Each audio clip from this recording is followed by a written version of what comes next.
दिल्ली में कोरोना के केस बढ़ रहे हैं, मैंने पहले भी बताया था।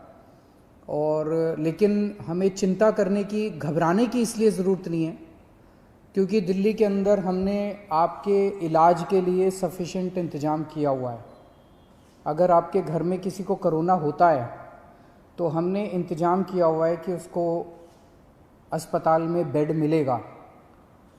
अगर उसे ऑक्सीजन की ज़रूरत है, हमने इंतज़ाम किया हुआ है कि उसको ऑक्सीजन मिलेगी। अगर उसे वेंटिलेटर की ज़रूरत है, हमने इंतज़ाम किया हुआ उसे वेंटिलेटर मिलेगा। हमने देखा कि देश में, अपने देश में कुछ शहरों में और दुनिया भर में कई ऐसे बड़े बड़े देश हैं जहां कोरोना बहुत ज़्यादा फैल गया। वहां सबसे बड़ी दिक्कत क्या हुई? कोरोना अगर एक बार ही आ जाए तो फैलता तो है, लेकिन दिक्कत ये हुई कि वहां पे अगर 8,000 पेशेंट थे, 20,000 मान लीजिए पेशेंट थे, तो बेड उनके पास 8,000 ही थे। बेड की कमी हो गई उनके पास हेल्थ इंफ्रास्ट्रक्चर की कमी होगी, उनके पास वेंटिलेटर की कमी होगी, उनके पास आईसीयू की कमी हो गई। इस सब की वजह से वहां पे दिक्कतें आने लगी, लोगों को इलाज नहीं मिल पाया और लोगों की मौत बहुत ज़्यादा हो गई। आज उस मामले में दिल्ली, जैसे मैं बार बार बोलता हूं कि हम कोरोना से 4 कदम आगे हैं, तो दिल्ली में हालांकि कोरोना के केस बढ़ रहे हैं, लेकिन हमने इतना इंतजाम किया हुआ है कि अगर आपके घर में कोई बीमार होता है तो उसके लिए बेड का, ऑक्सीजन का, आईसीयू का, सबका इंतजाम किया हुआ है। एक तरफ तो मैं कहता हूं कि हमने आपके लिए इंतजाम किया हुआ है, बेड की कोई कमी नहीं है। हम कहते हैं कि ऑक्सीजन की कोई कमी नहीं है, वेंटिलेटर की कोई कमी नहीं है, आईसीयू की कोई कमी नहीं है। दूसरी तरफ कई बार लोगों के फोन आते हैं, लोगों के मैसेज आते हैं, जी मैं दर दर भटक रहा हूं, मेरे को बेड नहीं मिल रहा, मैं इस अस्पताल में गया, फिर इस अस्पताल में गया, फिर इस अस्पताल में गया, मुझे बेड नहीं मिल रहा। तो इंफॉर्मेशन का गैप है। एक तरफ सरकार ने आपके लिए बेड का इंतजाम कर रखा है, जैसे आज की डेट में 6,731 बेड हैं और दिल्ली के अस्पतालों में केवल 2,600 पेशेंट हैं, तो लगभग 4,100 बेड खाली पड़े हैं। 4,100 बेड आज खाली पड़े हैं।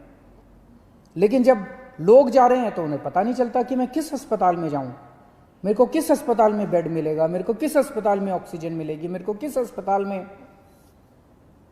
वेंटिलेटर मिलेगा। लोगों को आइडिया नहीं है। तो ये इंफॉर्मेशन गैप है। इस इंफॉर्मेशन गैप को पूरा करने के लिए हम लोग आज एक ऐप लॉन्च कर रहे हैं। ये ऐप जो है, आप लोग डाउनलोड कर लीजिए इस ऐप को, और ये ऐप आपको ये जानकारी देगा कि दिल्ली के किस अस्पताल में, अगर आपको प्राइवेट में जाना तो इसमें सारे प्राइवेट अस्पतालों की जानकारी भी है, सरकारी अस्पताल में जाना चाहते हैं सरकारी अस्पताल की जानकारी भी है।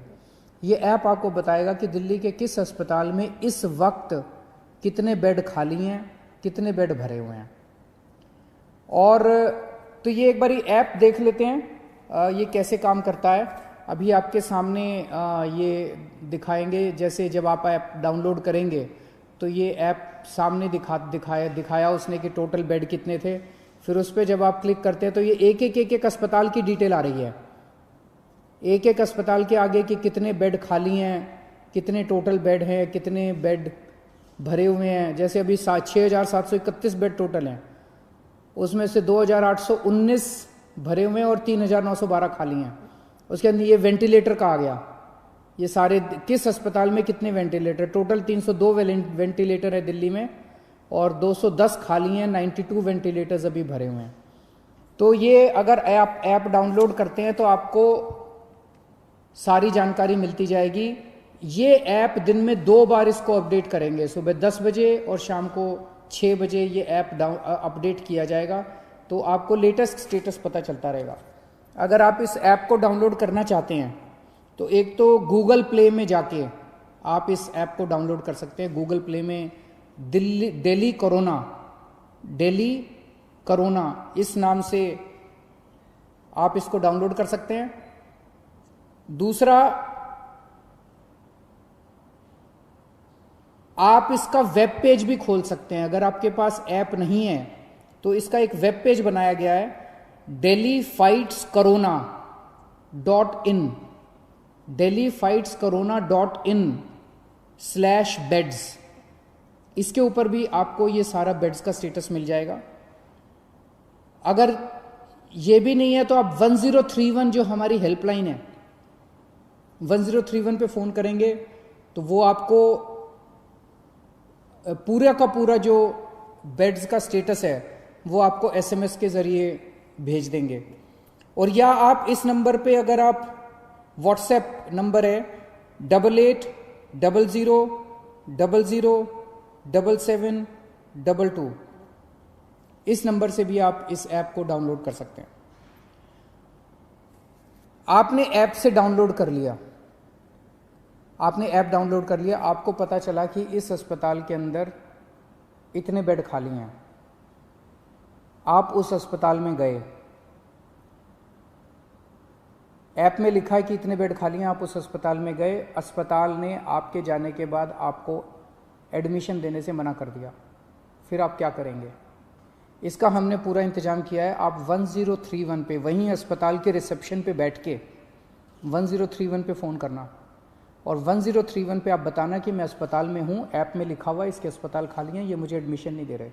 1031 पे तुरंत हमारे स्पेशल सेक्रेटरी हेल्थ के पास फ़ोन पहुँचेगा और वो स्पेशल सेक्रेटरी हेल्थ उस अस्पताल से बात करके आपको ऑन द स्पॉट मौके पे बेड दिलवाएंगे। इसका पूरा इंतजाम किया हुआ है। लेकिन एक चीज़ का ख्याल रखना, जैसा मैं बार बार बोल रहा हूँ, आज दिल्ली के अंदर 20,000 से ज़्यादा केस हो गए, लेकिन केवल 2600 लोगों को अस्पताल में एडमिट होने की ज़रूरत पड़ी।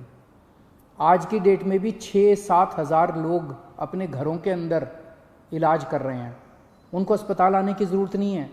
अगर सब लोग अस्पतालों में आने लग गए तो अस्पताल भर जाएंगे। ये मैनेजमेंट करना बहुत ज़रूरी है। तो अगर कोई अस्पताल एनालिसिस करके, डॉक्टर्स एनालिसिस करके आपको ये कहते हैं कि आपको अस्पताल में एडमिट होने की ज़रूरत नहीं है, आप प्लीज़ घर में जाके, घर में अपना, आप माइल्ड हैं या एसिम्टोमेटिक हैं, घर में इलाज करा लीजिए, उनकी बात मान लीजिएगा। वहाँ पे आप ज़बरदस्ती मत कीजिएगा कि बेड आपको दिया जाए। डॉक्टर्स अगर कहते हैं कि आपकी बीमारी सीवियर नहीं है, आपका घर में इलाज हो सकता है, आप घर में इलाज कर लीजिए। और घर में जब जाएंगे तो चिंता मत करना, हमने एक टीम लगाई है, वो दिन में 2 बार 3 बार आपसे बात करेगी, आपके परिवार वालों से बात करेगी, और अगर आप घर में सीरियस हो जाते हैं तो फिर आपके लिए बेड का इंतजाम कर देंगे। तो सब लोग, मुझे लगता है कि ये जो इन्फॉर्मेशन गैप था, जो बहुत बड़ा गैप था, वो अब ख़त्म हो जाएगा। आपको क्लिक ऑफ द बटन पे पता चल जाएगा कि किस अस्पताल के अंदर कितने बेड हैं और आपको अब बेड की चिंता करने की ज़रूरत नहीं है। शुक्रिया।